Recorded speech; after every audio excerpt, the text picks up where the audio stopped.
अब देखो बच्चों, अब हम आ जाते हैं नेक्स्ट टॉपिक पर और ये टॉपिक है हमारा क्या, क्वांटम नंबर्स, क्वांटम संख्या। ओके, तो देखो बच्चों, क्वांटम नंबर्स ऐसे नंबर्स हैं जो एटम में इलेक्ट्रॉन का एक कंप्लीट एड्रेस बताते हैं। मींस ये जो नंबर्स बताते हैं कि एटम में जो इलेक्ट्रॉन है वो किस ऑर्बिट में है, किस सबशेल में है, किस ऑर्बिटल में है और क्या उसका स्पिन है। तो ये कंप्लीट एक जो पोजीशन है इलेक्ट्रॉन की एटम के अंदर, इन सब के बारे में बहुत अच्छे से अगर हमें जानना है तो क्वांटम नंबर का कंप्लीट नॉलेज होना जरूरी है। आज हम अपने इस टॉपिक में इन क्वांटम नंबर्स को ही क्या करेंगे, डिस्कस करेंगे। ये जो क्वांटम नंबर्स होते हैं ये 4 हैं। इन 4 क्वांटम नंबर्स को हम एक एक करके समझते हैं। फर्स्ट हम लेंगे कौन सा, प्रिंसिपल क्वांटम नंबर। इसे प्रपोज किया था बोर ने। आप देखते हैं कि जो बोर एटॉमिक मॉडल है उसमें एक पॉइंट आता है, एक पोस्टुलेट है कि electron revolve around the nucleus in circular path. तो इन सर्कुलर पाथ को हम बोलते हैं major energy levels of electron.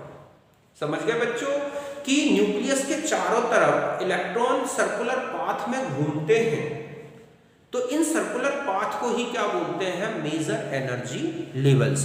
तो principal quantum number gives the major energy levels of electron in atom.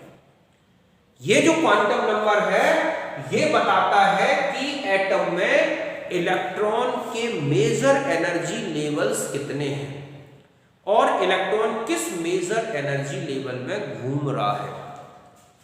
और अगर हम इसको इस तरह से भी समझें कि it gives size of electron cloud, size of orbit, size of orbital, size of atom, major energy level of electron. ऐसा क्यों बोल रहे हैं, क्योंकि आप देखोगे कि प्रिंसिपल क्वांटम नंबर की वैल्यू जैसे जैसे बढ़ेगी, आप देखोगे जो इलेक्ट्रॉन क्लाउड है, जो इलेक्ट्रॉन का जो क्लाउड फैला है न्यूक्लियस के चारों तरफ, वो उतना ही बड़ा होगा।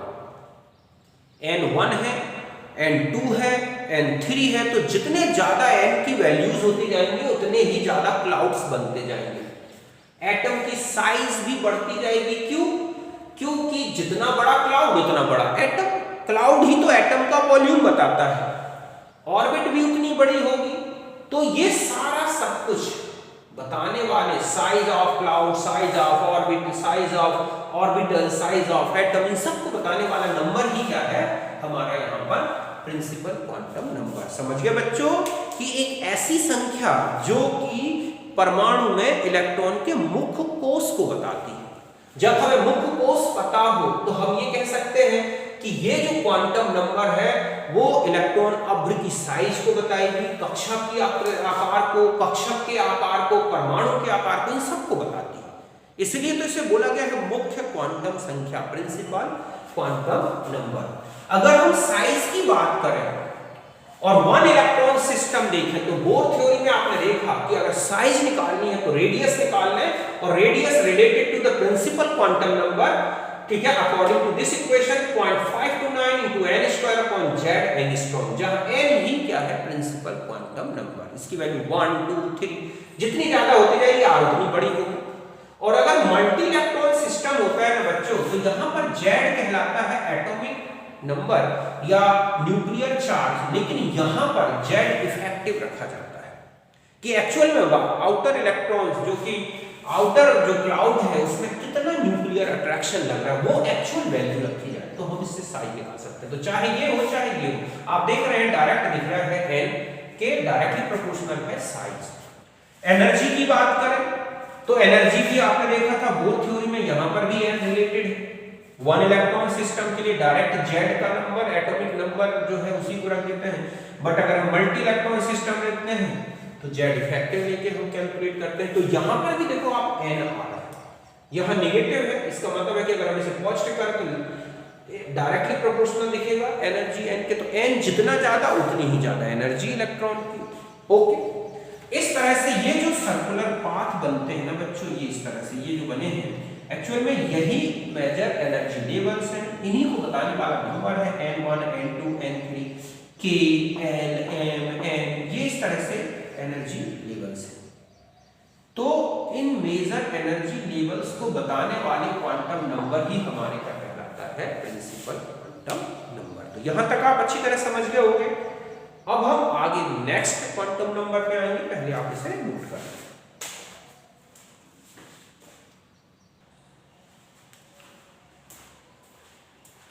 अब देखो बच्चों, नेक्स्ट आ जाते हैं और ये है एजीम्यूथल क्वांटम नंबर, द्विगांशी क्वांटम संख्या। इसको प्रपोज किया था समरफील्ड ने। ओके, आपने देखा था भी समरफील्ड करेक्शन में, वहां पर ये नंबर जो है प्रपोज किया गया था।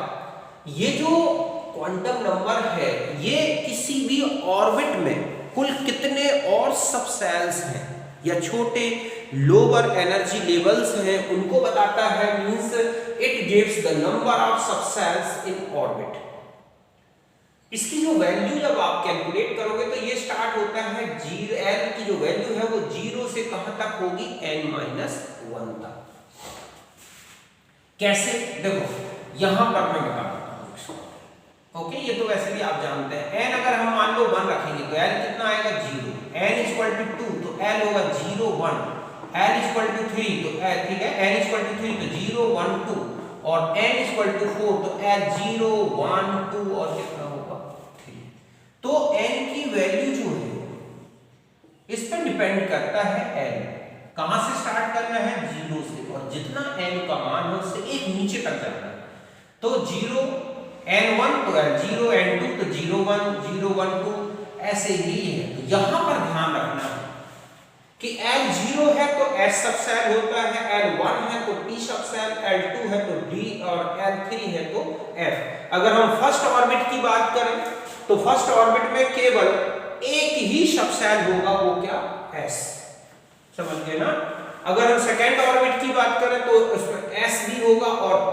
थर्ड ऑर्बिट की बात करें तो उसमें सब सेल होंगे s p और d, और फोर्थ ऑर्बिट की बात करें तो उसमें s भी होगा, p d और f। समझ गए ना। इस तरह से याद रखना है। मतलब हम ये कहें कि ये है फर्स्ट n1 तो यहाँ s, ये है n2 तो यहाँ s और p, ये है n3 तो s p d, और ये है n4 तो s p d और क्या होगा, f। तो एक मेजर एनर्जी लेवल में कितने सब सेल्स होंगे इसको बताने वाला क्वांटम नंबर ही एजीम्यूथल क्वांटम नंबर होता है। एक तो ये ध्यान रखना है।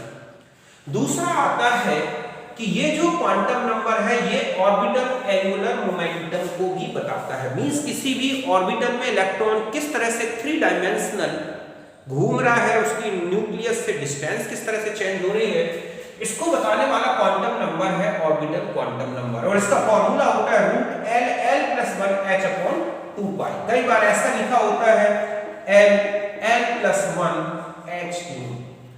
h ये इक्वल टू होता है क्या, h/2। अब यहां पर देखो L क्या है, एजीम्यूथल क्वांटम नंबर फॉर सब सेल। अब यहां की अगर आप बात करें, मैं अब यहां थोड़ा मिटा देता हूं क्योंकि ये सब बता दिया मैंने। अब यहां आ जाओ कि अगर आप कोई भी s दिया हो, चाहे first s 2s 3s 4s 5s 6s, ध्यान रखें इन सब के लिए म्यू l 0 होगा। क्यों, क्योंकि n सब के लिए s सब सेल s पे डिपेंड करता है। ये समझ गए ना। मतलब एजीम्यूथल क्वांटम नंबर पे डिपेंड करता है, ना कि n वैल्यू पर। इसलिए चाहे 1s हो चाहे 2s हो, इनके लिए जो ऑर्बिटल एंगुलर मोमेंटम होगा वो 0 होगा। अगर हम p की बात करें तो चाहे 2p हो 3p हो 4p हो 5p हो, कोई भी p ऑर्बिटल हो, कोई भी p सब सेल बता दिया जाए, म्यू l का एक ही फॉर्मूला होगा √2h/2π। क्यों, क्योंकि n = 1 है। जब आप इस फॉर्मूले में यूज करोगे तो आपके पास ये आएगा इक्वेशन। d में चले जाओ आप तो चाहे 3d हो 4d हो 5d हो 6d हो, किसी के लिए d में l की वैल्यू 2 होती है तो म्यू l आएगा √6 ठीक है, √6h/2π। या फिर आप f में चले जाएं तो f में ये आ जाएगा √12 h/2 मीन्स ये इस पर डिपेंड नहीं करता कि जो n की वैल्यू क्या है, कि हम ये कहें कि 4f के लिए अलग होगा या 5f के लिए अलग होगा, ऐसा नहीं। f चाहे किसी भी ऑर्बिटल का हो, मतलब किसी भी ऑर्बिट का हो, उसके लिए एक सा ऑर्बिटल एंगुलर मोमेंटम। तो ये ऑब्जेक्ट होता है कि अगर 3p के लिए एंगुलर मोमेंटम ये है तो 4p के लिए क्या होगा। तो ध्यान रखें ये वैल्यू चेंज नहीं होगी। ओके, यहां तक आप समझ गए। और इसके अलावा एक और होता है ऑर्बिटल मैग्नेटिक मोमेंट। क्या होता है? Orbital magnetic moment. जो सबशेल में जब इलेक्ट्रॉन मैग्नेटिक है तो ये होता है, इसका एक फॉर्मूला होता है μL = ये लिखा होता है, मैग्नेटिक मोमेंट की बात कर रहा हूं मैं, ठीक है। तो ये होता है हमारे पास L+2 BN, वो मैग्नेटो। समझ गए ना? इस फॉर्मूले से हम क्या कैलकुलेट करते हैं? Orbital magnetic moment. तो ये तो हम मैग्नेटिक मोमेंट वाले चैप्टर में देख चुके हैं। तो यहां तक आप अच्छी तरह समझ गए होंगे। अब हम आ जाते हैं थर्ड क्वांटम नंबर में, और वो क्वांटम नंबर कौन सा है बच्चों? Magnetic quantum number.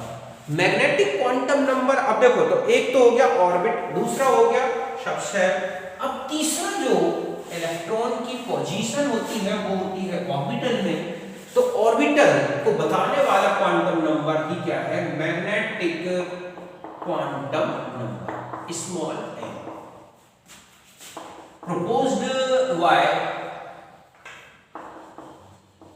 proposed by Zeeman. समझ गए ना? किसने? जीमान। किसमें? ठीक है, कि splitting of spectral lines in magnetic field. Magnetic field मतलब है कि जो हाइड्रोजन स्पेक्ट्रम है, जब इसे मैग्नेटिक फील्ड में रखा जाता है तो ये देखा गया कि जो इनकी जो स्पेक्ट्रल लाइंस है और फाइन लाइंस में स्प्लिट हो जाती है। तो जो बोर ने ऑर्बिट्स बताए हैं केवल उतने नहीं होते, बल्कि और भी छोटे छोटे एनर्जी लेवल्स हैं। उन्हीं एनर्जी लेवल से रिलेटेड हैं क्या? ऑर्बिटल्स। तो हम ये कहेंगे कि इट गिव्स, ठीक है, ऑर्बिटल्स इन सबशेल। किसको बताता है? ऑर्बिटल इन सबशेल। इसके अलावा ओरिएंटेशन ऑफ ऑर्बिटल्स। ओके, कि ऑर्बिटल्स किस ओरिएंटेशन में है, एक्स वाई जेड के एक्सिस में है, इनको बताता है। और इसकी वैल्यू अगर आप देखोगे तो वैल्यू होगी m = -L 0 to +L। इस तरह से कि -L से 0 और +L, या ऐसा भी लिखा होता है +L 0 to -L, इससे कोई फर्क नहीं पड़ता। मतलब जो भी आपको L की वैल्यू है उसे माइनस से स्टार्ट करो 0 और +L तक जाओ, या +L से 0 स्टार्ट करो 0 और -L तक जाओ। अब देखो कैसे, जैसे यहां लिया आपने n = 1, तो m = क्या आएगा? 0 -0 0 +0 मींस 0, केवल एक वैल्यू आई। देखो वैल्यूज गिननी है, ना कि उसकी कहना चाहिए वो देखना है मैग्नीट्यूड की एक्चुअल क्या है। L = तो ठीक है, तो L आपने 0 लिया, 2 मिनट, L = 0 तो m ले लिया, मींस ये है s। फिर हम आ जाते हैं 1, तो m = -1 0 और +1, तो कितनी वैल्यूज होगी? 3। इसमें सॉरी ये p था। अब हम आ जाते हैं d के लिए, तो L = 2, तो m = -2 -1 0 +1 +2, तो ये कितनी हो गई? 5। और f में चले जाएं तो 3 होता है, तो m की वैल्यूज -3 -2 -1 0 +1 +2 और +3, तो यहां कितनी होगी? 7 वैल्यूज होगी। तो यहां पर एक ऑर्बिटल, यहां पर 3 ऑर्बिटल, यहां पर 5 ऑर्बिटल, और यहां पर कितने हो जाएंगे? ऐसे 7 ऑर्बिटल, 1 2 3 4 5 6 और 7।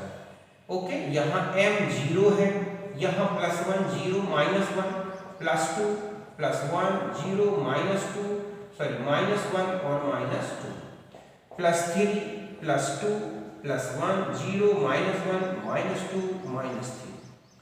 इस तरह से ये ऑर्बिटल्स के लिए क्या होते हैं, क्वांटम नंबर्स होते हैं, मतलब मैग्नेटिक क्वांटम नंबर्स। अब यहाँ ध्यान रखना है, अब कई बार ऐसा होता है कि एक ऑर्बिटल आपको दे दिया जाएगा और उसका मैग्नेटिक क्वांटम नंबर पूछ लिया जाता है, तो s के लिए तो m 0 होता है, ये आप अच्छी तरह से ध्यान रखना। आप चाहे कोई भी s हो, npz m 0 यूज करोगे, npx हो या npy हो, इनके लिए ±1 होता है। कहीं पर भी npz, चाहे वो 2pz हो 3pz हो, m 0 लिखोगे, बाकी npx npy में से कोई भी ले सकते हैं ±1।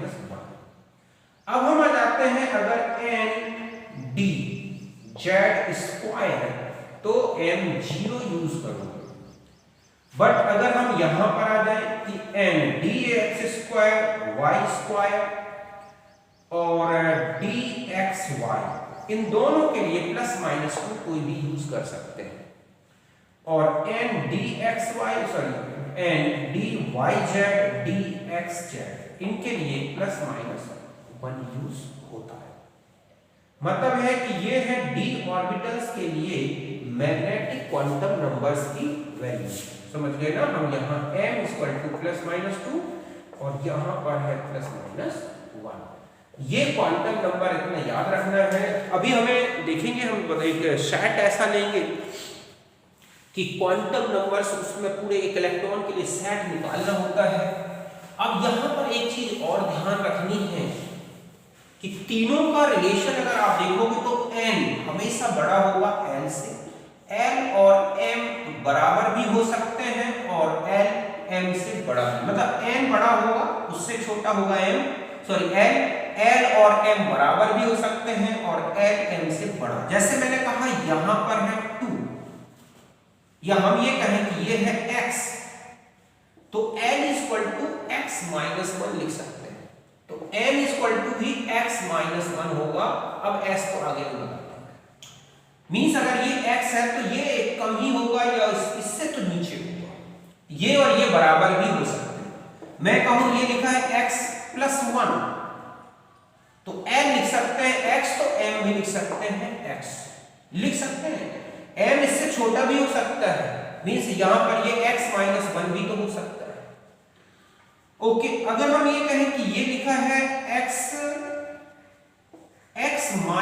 1, तो यहां हम लिखेंगे l = x - 2, तो m भी लिख सकते हैं x - 2, बराबर भी हो सकता है छोटा भी हो सकता है। तो n अगर x है तो ये छोटा होगा, ये प्लस है, इस तरह से कैसा भी लिख सकते हैं, लेकिन ध्यान रखें कि n बड़ा होगा l से।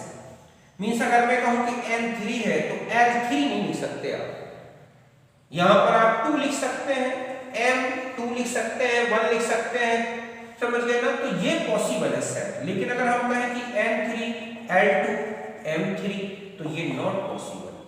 या मैं ये कहूं कि अगर ऐसा लिखा है कि n = x - 2 और n = x - 1 और m = x - 1, तो ये भी पॉसिबल नहीं है। तो तीनों क्वांटम नंबर्स में ये ध्यान रखना है कि इस तरह से। तो ऑर्बिटल्स बताने वाला, तो एक चीज और बता दूं, मेजर एनर्जी जो n है ये बताता है साइज ऑफ ऑर्बिटल, l बताता है शेप ऑफ ऑर्बिटल्स और m बताता है, अभी मैंने आपको बताया, ओरिएंटेशन ऑफ ऑर्बिटल्स। और किसी भी ऑर्बिटल को रिप्रेजेंट करने के लिए सिर्फ n l m इन तीन की जरूरत होती है, ठीक है। Principal quantum number, azimuthal quantum number, magnetic. जैसे मैंने यहां लिख दिया 3 2 0। अब मैं कहूं ये कौन सा ऑर्बिटल को बता रहा है, तो ये है किसका, ऑर्बिटल का साइन।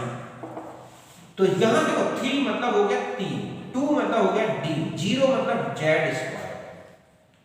मैंने लिख दिया 3 2 1। अब यहां पर 3 2 1, तो इसका मतलब 3D।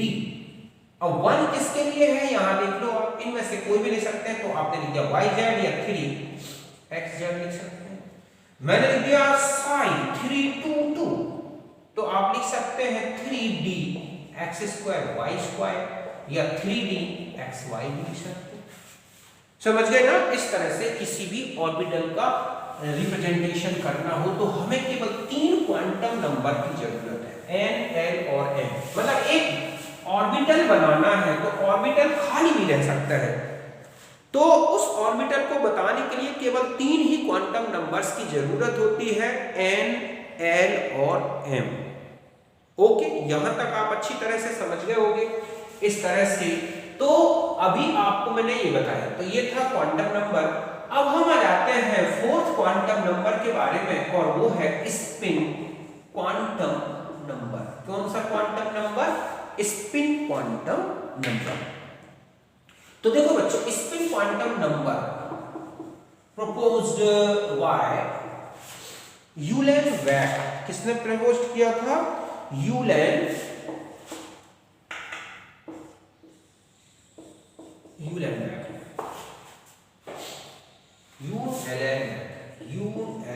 वैक।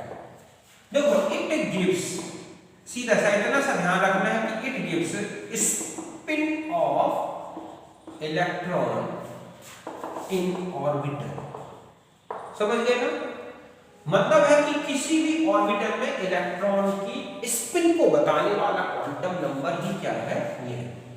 इसकी जो वैल्यू होगी s की, ठीक है, +1/2 -1/2 for any value of m। m का कोई भी वैल्यू हो, चाहे -1 हो, -2 हो, 0 हो, +1 हो, m की किसी भी वैल्यू के लिए इसकी दो वैल्यूज होंगी, +1/2, ये क्लॉकवाइज बताएगा, तो ये एंटी क्लॉकवाइज स्पिन को बताता है। तो मैक्सिमम 10, हम ये कह सकते हैं कि 10 maximum 2 electrons are present in orbital. किसी भी ऑर्बिटल में मैक्सिमम 2 इलेक्ट्रॉन हो सकते हैं। ओके, तो देखो हम इसको एक क्वेश्चन इस तरह से समझें।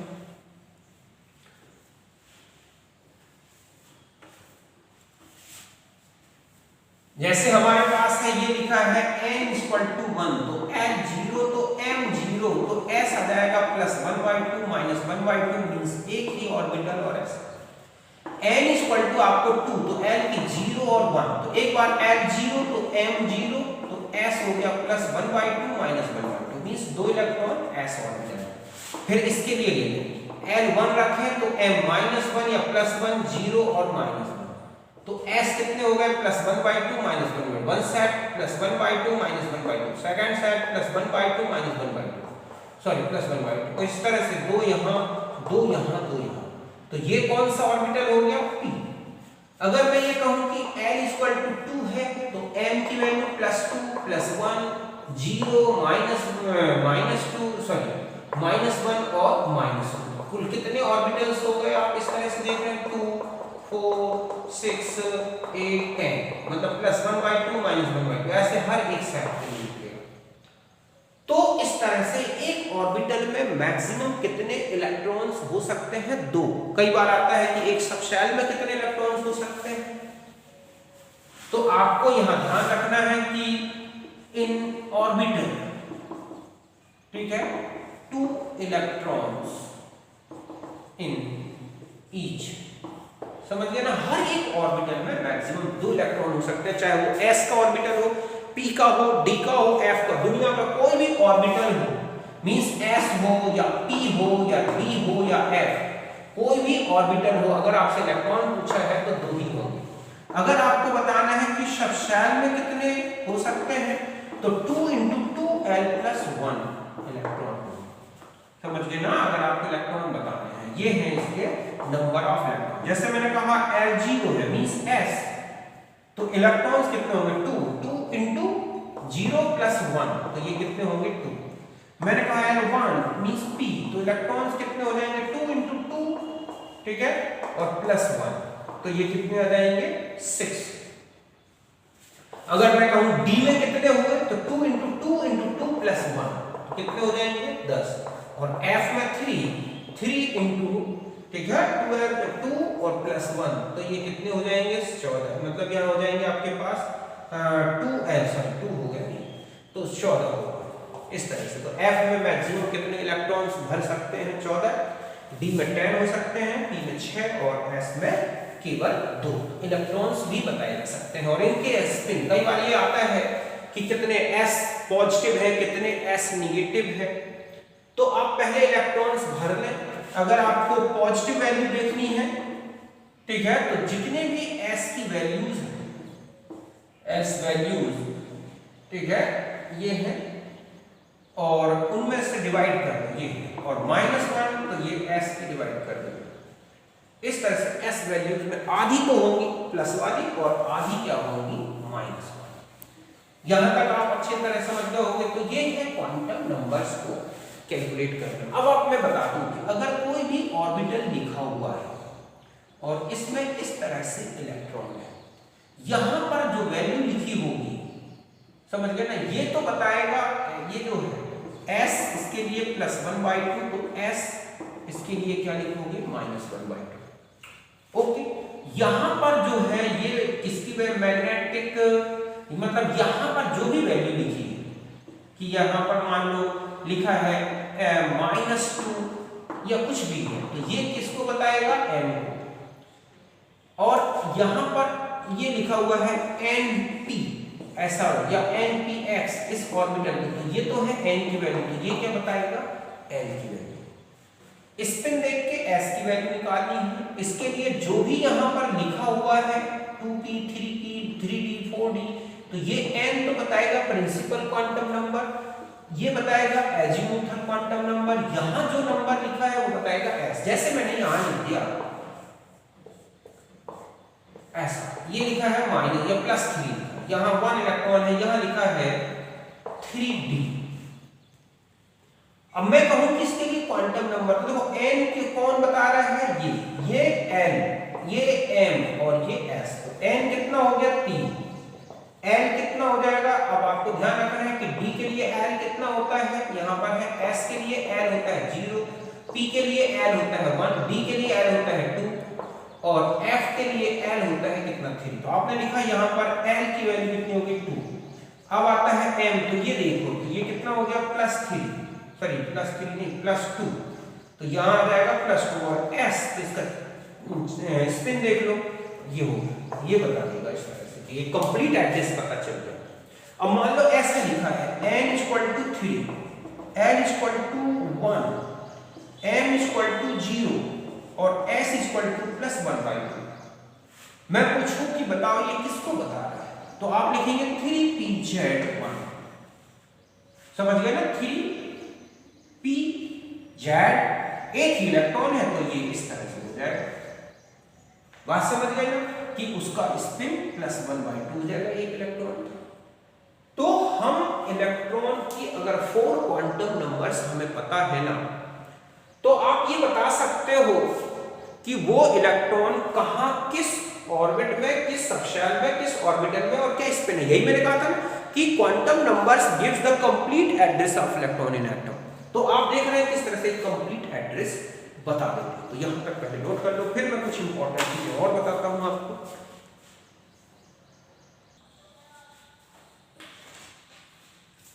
अब देखो बच्चों कुछ इंपॉर्टेंट पॉइंट्स और याद रखना है जो कि क्वांटम नंबर्स से रिलेटेड है, जैसे कि number of orbitals in orbit.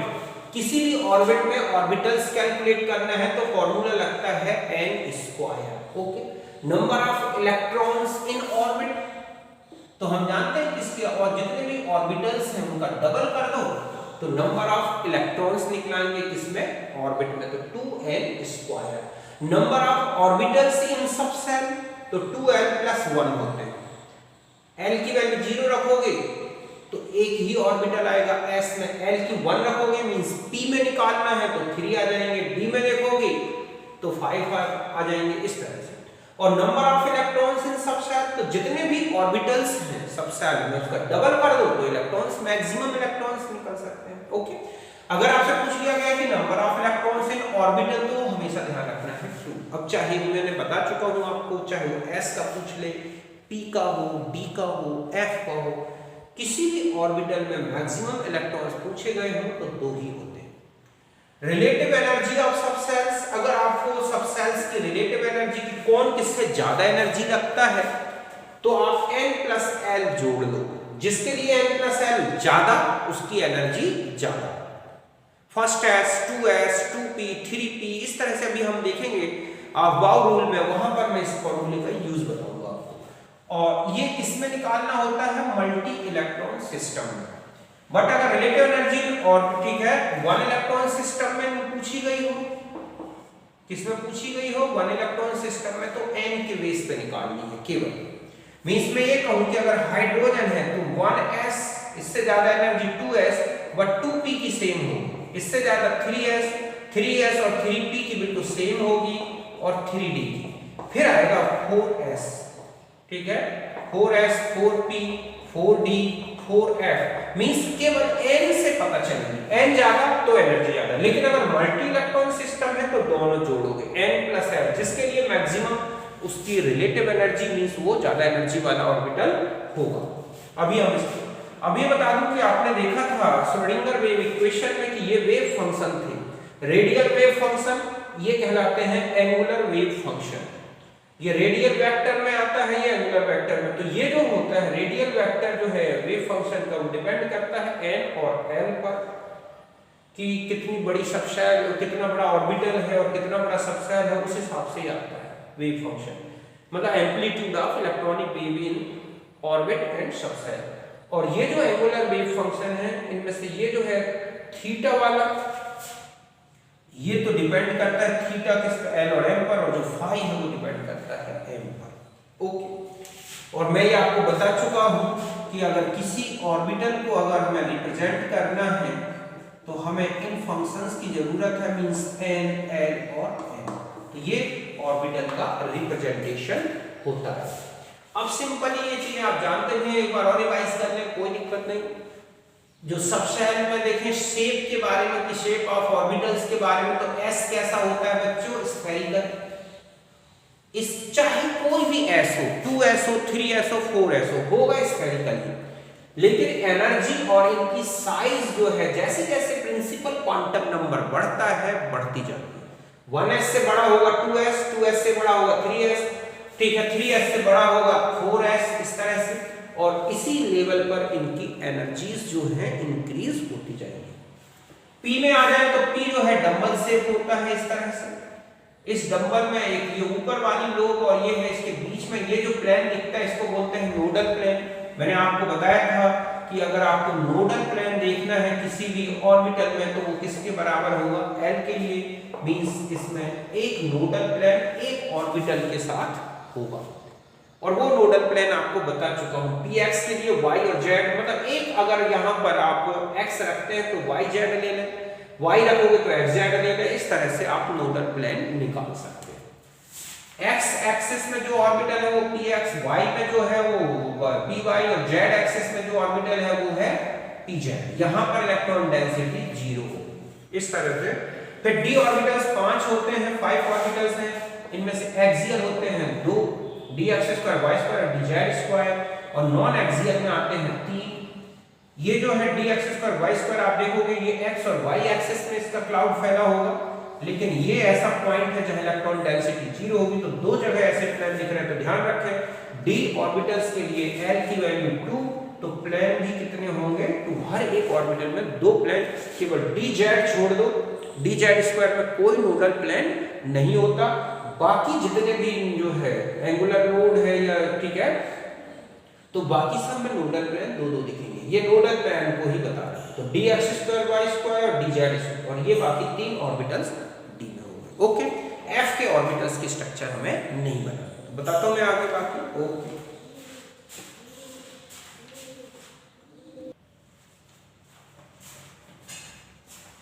अब देखो बच्चों, नेक्स्ट आ जाते हैं और ये है रूल्स ऑफ इलेक्ट्रॉनिक कॉन्फ़िगरेशन। तो देखो 3 रूल्स आते हैं इसमें, एक तो है अफवाह रूल, हुंड रूल, और एक होता है पाउली एक्सक्लूजन रूल। मैं शॉर्ट में बता दूं, अफवाह रूल ये कहता है कि इलेक्ट्रॉन जब एटम की ग्राउंड स्टेट में फिलिंग करते हैं तो पहले लोअर एनर्जी स्टेट वाले ऑर्बिटल्स भर जाते हैं। मतलब है कि electron filling in different orbitals in the ground state according to increasing order of energy. समझ गए बच्चों की जो ऑर्बिटल्स हैं इनमें इलेक्ट्रॉन किस ऑर्डर में भरते हैं, increasing order of energy, means पहले लोअर एनर्जी वाले फिर हायर एनर्जी वाले। ये लिखा है ना कि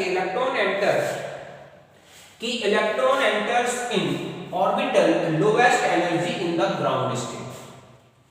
मींस हमेशा शॉर्ट में ऐसा याद रखना। अब आपको कैसे पता कि किसकी ऑर्बिटल की एनर्जी कम है या ज्यादा, तो आप ध्यान रखें कि orbital with lower value of n+l field first, क्योंकि जिसके लिए n+l वैल्यू कम उसकी लोअर एनर्जी होगी।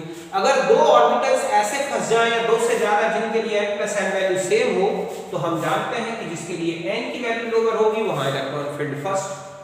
जैसे कि 4s 3d ये है, अब इनके लिए n+l निकाल, देखो ये जो वैल्यू है ये n है और ये क्या है n, तो n कितना हो गया 4, s 0, 4s के लिए 4 आ गया, 3d में 3 + 2 कितना आ गया 5, 4 + 1 तो 5, 5 + 1 तो 6, 5s तो 5, 6s तो 6, 5d 7, 4f 7।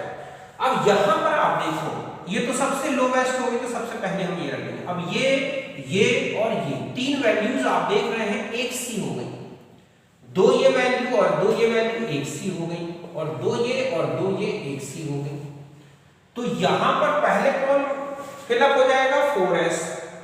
अब इन तीनों में 5 वाली वैल्यूज आप देखेंगे तो सबसे कम है n, फिर यहां n की वैल्यू देखोगे तो n की वैल्यू यहां पर 3 है, यहां पर 4 है, यहां पर 5 है, तो पहले 3 वाला आ जाएगा, फिर 4 वाला, फिर 5 वाला। अब हम आ जाते हैं इन दो में 5p 6s, तो 5 कम है तो 5p, फिर क्या आ जाएगा 6s। अब यहां आ जाए 7 7, 5d और 4f, 5 और 4 में 4f, फिर 5d। तो यही है किसका रूल, अफवाह रूल। कुछ एक्सेप्शन आते हैं, ठीक है, जो कि आपको याद रखने हैं। जैसे कि कहां पर आपने देखा था, एक तो आता है कि कॉपर में है, एक क्रोमियम में है, ऐसे पीरियोडिक टेबल में तो बहुत सारे एलिमेंट्स हैं जहां पर इस रूल को वायलेट हो जाता है ये रूल, तो वहां पर उनकी जो स्टेबिलिटी है वो दो रीजन से दी जाती है। एक तो बताई जाती है उसकी जो हाफ फिल्ड रीजन और एक फुल फिल्ड। तो मतलब यहां पर अगर आप क्रोमियम में जाओगे तो 1s2 2s2 2p6 3s2 3p6 3d5 4s1 ऐसा कॉन्फ़िगरेशन होना चाहिए। बट आप देखते हैं कि यहां पर चलते हैं तो 3d कॉन्फ़िगरेशन ऐसा होना चाहिए 4 और s2। क्यों? क्योंकि यहां एनर्जी n+l देखोगे तो 3 और +2 तो कितना हो गया 5, और ये 4 + 0 तो ये कितना हो गया 4। तो पहले ये कंप्लीट भरेगी, लेकिन एक्चुअल कॉन्फ़िगरेशन ये होता है, ठीक है। तो ऐसा इसलिए है क्योंकि ये क्या है, हाफ फिल्ड, समझ गए ना। हाफ फिल्ड कॉन्फ़िगरेशन के कारण ये स्टेबल है। अब आता है कि हाफ फिल्ड स्टेबल क्यों होते हैं।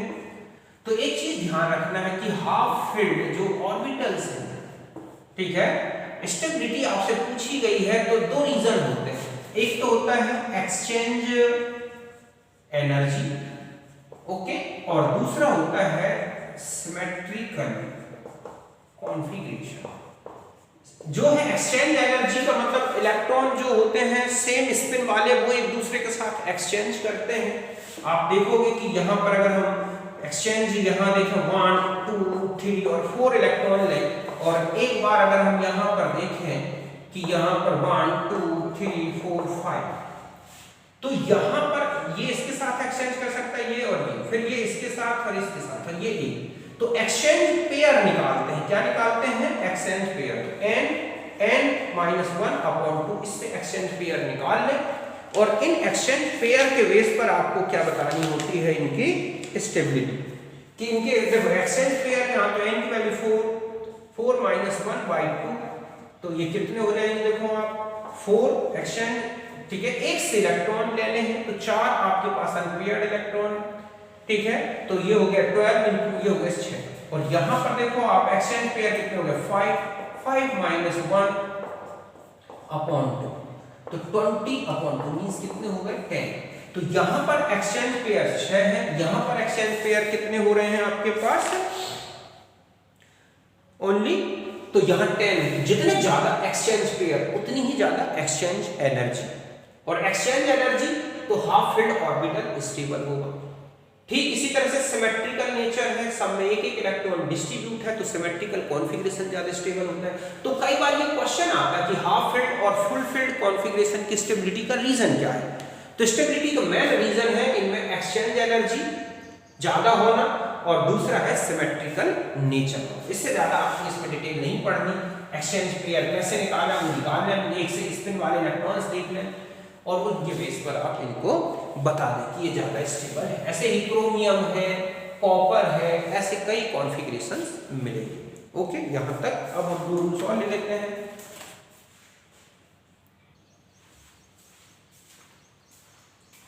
अब देखो बच्चों, नेक्स्ट आ जाते हैं और ये है हुंड्स रूल। तो Hund's rule is related to pairing of electron in degenerate orbitals. समझ गए ना बच्चों कि जो degenerate orbitals means same energy वाले जो ऑर्बिटल्स हैं उनमें इलेक्ट्रॉन की पेयरिंग से रिलेटेड है हुंड्स रूल। ये कहता है कि electron pairing will not take place in orbitals of the same energy until each orbital is first singly filled with parallel spin। बात समझ गए कि एक सी एनर्जी के जो ऑर्बिटल्स हैं उनमें इलेक्ट्रॉन पेयरिंग तब तक नहीं होगी जब तक इलेक्ट्रॉन युग्मन नहीं होगा बच्चों पेयरिंग, जब तक कि हर एक ऑर्बिटल में एक एक अनपेयर्ड इलेक्ट्रॉन सेम स्पिन वाला ना आ जाए। मींस जब तक कि स्पिन मल्टीप्लिसिटी जो है मैक्सिमम ना हो जाए, स्पिन मल्टीप्लिसिटी चक्रण बहुलता अधिकतम ना हो जाए, इसका एक फॉर्मूला होता है। तो हम उन इलेक्ट्रॉन्स को तब तक पेयरिंग नहीं कर सकते, या हम कहें वो कॉन्फ़िगरेशन वैलिड नहीं होगा जिनमें स्पिन मल्टीप्लिसिटी मैक्सिमम ना हो। अब मैं उसको अलग से बता दूंगा। देखो इस तरह से, जैसे p3 कॉन्फ़िगरेशन है तो आप इसे पेयर्ड नहीं कर सकते, बल्कि तीनों आपको क्या रखना होगा, अनपेयर्ड। क्यों? क्योंकि ये कह रहा है कि p ऑर्बिटल्स में जब तक तीनों ऑर्बिटल्स एक एक इलेक्ट्रॉन से फिल्ड नहीं होंगे तब तक पेयरिंग नहीं होगी। p4 होने पर ऐसा पेयर्ड हो जाएगा। ऐसे d5 में 5 तक अनपेयर्ड रहेंगे, d6 में पेयरिंग होगी, f7 तक अनपेयर्ड रहेंगे, f8 में पेयरिंग होगी। ये ऑब्जेक्ट होता है कि which electron paired in p orbitals, तो 4th इलेक्ट्रॉन, ठीक है, 6th इलेक्ट्रॉन d ऑर्बिटल में और 8th इलेक्ट्रॉन f ऑर्बिटल में क्या होगा, पेयर्ड होगा। तो यही रूल है हुंड्स रूल। ओके, और दूसरा है कि Pauli exclusion rule. Pauli exclusion rule related to the 4 quantum numbers for 2 electrons. इसने ये कहा है कि no 2 electrons in an atom can have same set of all 4 quantum numbers n, m और s। मतलब है कि एटम के 2 इलेक्ट्रॉनों के लिए कभी भी चारों क्वांटम नंबर एक से नहीं होंगे। अगर 3 सेम हो भी जाए ना तो चौथा जरूर अलग होगा। मतलब इलेक्ट्रॉन एक साथ रहे, एक ही डब्बे में रहे, एक ही बॉक्स में रहे, एक ही ऑर्बिटल में रहे, फिर भी कुछ ना कुछ डिफरेंस रखते हैं एनर्जी में। समझ गए ना? जैसे हम यहाँ कहें कि ये लिखा है 1s2, तो 2 इलेक्ट्रॉन ये भरे हुए हैं यहाँ पर, ठीक है। तो यहाँ पर अगर हम फर्स्ट इलेक्ट्रॉन ये वाला लें तो n, ये वैल्यू n बताती है, मतलब 1s2 में ये है n, ठीक है, ये है n, और इस डब्बे से m की वैल्यू और इस s निकलेगी। तो देखो फर्स्ट इलेक्ट्रॉन अगर हम लें ये वाला स्पिन, ये वाला, तो n लिखेंगे क्या 1, l कितना 0, m कितना 0, s कितना हो गया +1। अगर हम ऐसा इलेक्ट्रॉन लें तो n1, l 0, m 0, s होगा -1/2। इस तरह से ये स्पिन दिखेगा। जस्ट ऐसा ही अगर आप p3 में देखें तो देखो आप 3 वैल्यूज जो हैं बिल्कुल सेम दिख रही हैं ये वाली, बट चौथी आप बदल लेंगे। समझ गए ना? अगर आप p में चले जाए 3 इलेक्ट्रॉन्स लेंगे ऐसे +1 0 -1, यही है। अब मैं कहूं कि यहां पर ये हमारे पास है 2p3, तो n की वैल्यू अगर हम फर्स्ट इलेक्ट्रॉन पहला इलेक्ट्रॉन तो n2 l1 m +1 s +1/2। अब आप इस इलेक्ट्रॉन के लिए नहीं लेंगे, ये हो जाएगा l v1 होगा, बट m 0 होगा और s +1/2। आप इस इलेक्ट्रॉन में चले जाए, ये हो जाएगा l1 बट m यहाँ आ जाओगे तो -1 है इसका ये। तो आप देख रहे हैं कि ये वैल्यू चेंज हो रही है। तो इस तरह से आप देखेंगे कि दो इलेक्ट्रॉन कोई भी एटम के उठा लो, कभी भी चारों क्वांटम नंबर के सेट सेम नहीं होंगे, एक कहीं ना कहीं बदल जाता है। तो ये था पाउली एक्सक्लूजन लॉ। यहां तक आप अच्छी तरह समझ गए होंगे, इसको नोट करें।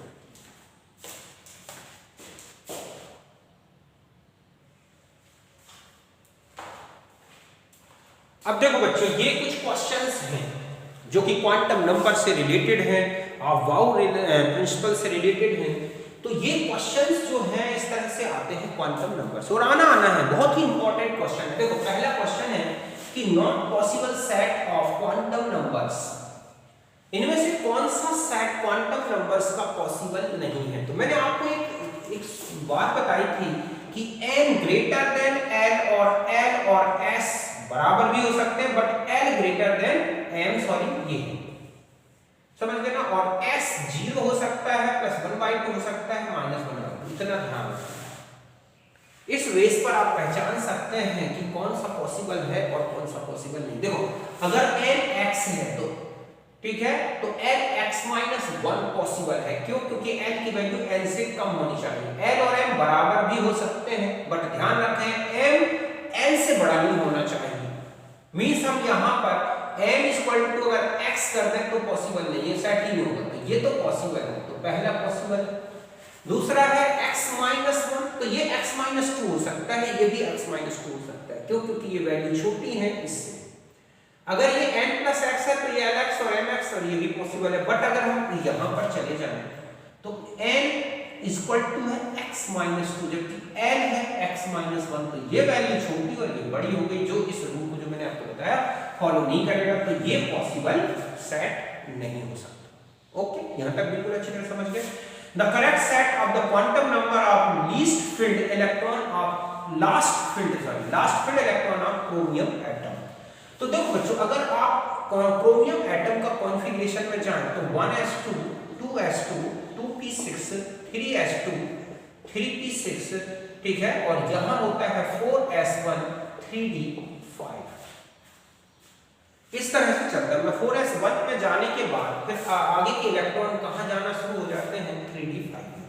3d5 में अगर आप देखोगे तो ये इलेक्ट्रॉन ऐसे भरे हैं। ये है मान लो -2 -1 0 +1 और +2। ध्यान रखें, इसको हम ऐसा भी लिख सकते हैं, ऐसा कोई रूल नहीं है कि ये ऑर्बिटल में छपा ही है कि ये -2 का है, ये +2 का, बस ये लिखने का है कि आप ऐसा भी लिख सकते हैं। तो देखो यहाँ तक ये कौन से इलेक्ट्रॉन, यहाँ तक की तो बात छोड़ो, यहाँ तक कितने हो गए? देखो 10 2 12 6 18 और 1 19, यहाँ 20 21 22 23 24। तो ये है लास्ट इलेक्ट्रॉन, ठीक है, जो फील्ड होगा। क्यों? क्योंकि डी में जब तक पेयरिंग स्टार्ट नहीं होगी, जब तक कि सारे एक इलेक्ट्रॉन से ना भर जाए। तो अब मैं ये कहूं कि इस इलेक्ट्रॉन के लिए निकालना है 3d5 के लास्ट इलेक्ट्रॉन के लिए, तो n तो हो गया क्या? 3, l कितना हो जाएगा? किसमें जा रहा है? d में, तो 2, m देखो आप किसमें आ रहा है? +2। अगर यह माइनस भी होता है ना तो प्लस माइनस दोनों लिख सकते हैं, और s क्या हो जाएगा यहाँ पर? +1/2। तो ये इस तरह का सेट कहीं दिख रहा है आपको। तो देखो n = 3, तो ये तो हो नहीं सकता, ये पॉसिबल नहीं है, ये पॉसिबल नहीं है। अब इन दो में से देखो n3l2, okay, n3l2, m0 possible नहीं है, m+2, तो ये वाला पॉसिबल है, ये नहीं है। तो ये होगा लास्ट इलेक्ट्रॉन की फिलिंग के लिए कॉन्फ़िगरेशन। बात समझ गया? ओके। फिर which of the following set of the quantum number not possible? अब ये कह रहे हैं कि इनमें से कौन सा क्वांटम नंबर पॉसिबल नहीं। तो मैंने आपको पहले बताया n l से बड़ा होना चाहिए, l और m बराबर हो सकते हैं, but l always greater than m। m कभी भी l से बड़ा नहीं होना चाहिए। तो ध्यान से देखो n2 l1 m0 ये पॉसिबल है, ठीक है। l की वैल्यू n से छोटी है, m की वैल्यू l से छोटी है। n3 l0 m0 ये भी पॉसिबल है, ये दोनों बराबर हो सकते हैं, लेकिन इस वैल्यू से ये दोनों छोटे हैं। l3 l2 पॉसिबल है, m0 भी पॉसिबल है, क्योंकि 2 है तो l2 है, तो कौन कौन सी वैल्यूज हो सकती हैं? -2 +2 +1 -1 0। n4 है, l0 पॉसिबल पॉसिबल है। लेकिन अगर L 0 है तो M कभी भी -1 नहीं आएगा, क्योंकि L पर ही डिपेंड करता है M। L 0 तो हमेशा M 0 ही होगा, -1 नहीं हो सकता। इसीलिए ध्यान रखें कि ये पॉसिबल सेट नहीं है। ओके, यहां पर ध्यान रखें। मतलब सीधा सा है, जो भी L की वैल्यू है उस L की वैल्यू से ही M की वैल्यू जो पॉसिबल है उनमें से कोई आनी चाहिए। अगर उनमें से नहीं आ रही है तो ये पॉसिबल नहीं है। तो L की वैल्यू अगर यहाँ -1 होती, सॉरी 1 होती, तो M 0 पॉसिबल था, -1 पॉसिबल था, +1 पॉसिबल था। लेकिन L 0 होने से M -1 कभी भी पॉसिबल नहीं होगा, तो ये सेट पॉसिबल नहीं है। Number of electron in Mg having L 0 and S + 1/2। तो देखो अगर आप कॉन्फ़िगरेशन देखो 1s2 2s2 2p6 3s2, ये कॉन्फ़िगरेशन है मैग्नीशियम का। तो ये और ये, इन तीन के लिए आप देखोगे L 0 है और S कितने हो जाएंगे, +1/2 +1/2 +1/2 -1/2 -1/2 तो ये 3 है। तो 3 हो जाएंगे, जहां पर S की वैल्यू +1/2 होगी और L 0 होगा। मतलब S ऑर्बिटल में आने वाले वो इलेक्ट्रॉन जिनके लिए स्पिन क्लॉकवाइज है वो बता दो।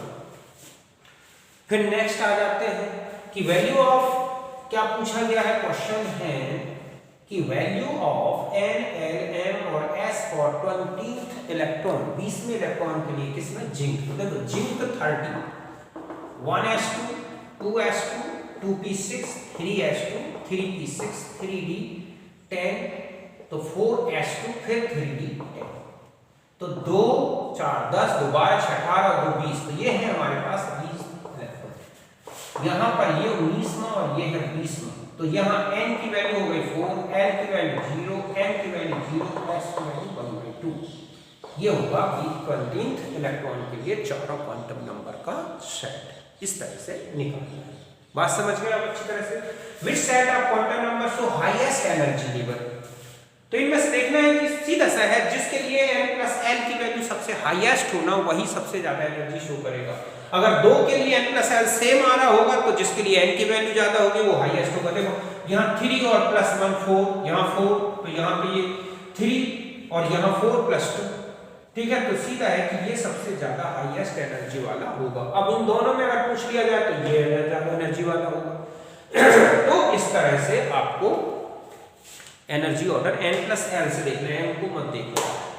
तो ऐसे क्वेश्चंस होते हैं क्वांटम नंबर से रिलेटेड, अबाव गुंड रूल, इस तरह के रिलेशन से। तो ये था हमारा इलेक्ट्रॉनिक कॉन्फ़िगरेशन से रिलेटेड रूल्स, क्वांटम नंबर्स, उनसे रिलेटेड कुछ क्वेश्चंस मैंने बताया। आप एक्सरसाइज में देखो, अब आपसे बहुत इजी कोई बन जाएगी। ओके, तो अब मिलते हैं नेक्स्ट वीडियो में, तब तक के लिए नमस्कार, थैंक यू।